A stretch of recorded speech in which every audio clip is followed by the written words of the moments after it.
So hello guys, আজকে আমরা এসেছি Apache RTR 164V BS7 back fuel কর মডিফাই করতে।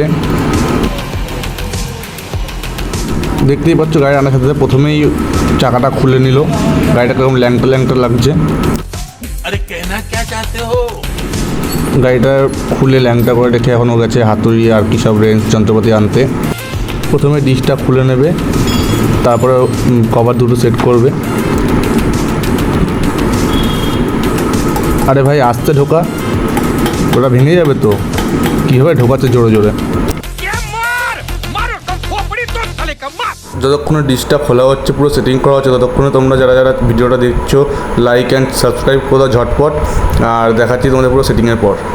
অনেক কষ্টের পরে ও ডিশটা খুলে ফেলেছে। এবার দেখতেই পাচ্ছ নাট বোল্ট খুলছে, পুরো কভারটা সেট আপ করবে।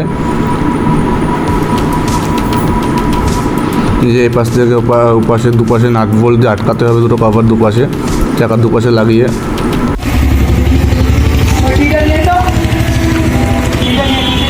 এ নকার যা বাড়া। এই যে পুরো লাগানো হয়ে গেছে, পুরো সেট আপ করা হয়ে গেছে। এবার পালা টাইট দেওয়ার, ঠিকঠাক টাইট দিয়ে দেবে। টাইট দেওয়ার পর এবার গাড়ির পিছন চাকাটা সেটিং করা হচ্ছে।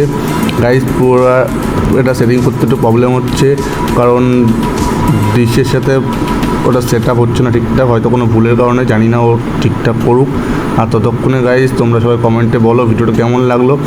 আর দেখাচ্ছি তোমাদের পুরোপুরি সেটিং হওয়ার পরে ফাইনাল লুক।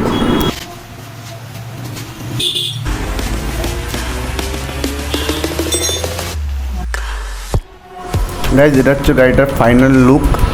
আমার তো খুব ভালো লাগছে, এবং তোমাদের পিছনের চাকাটা ঘুরিয়েও দেখাবো। সামনেরটা দেখো, সামনেরটা আরও বেশি ভালো লাগছে পিছনের চাকাটার থেকে আমার। আর তোমাদের যদি ভিডিওটা ভালো লাগে কীভাবে তোমরা হুইল কভার চেঞ্জ করবে সেটা দেখেছো। আর সবাই বন্ধুদের কাছে বেশি বেশি করে শেয়ার করো।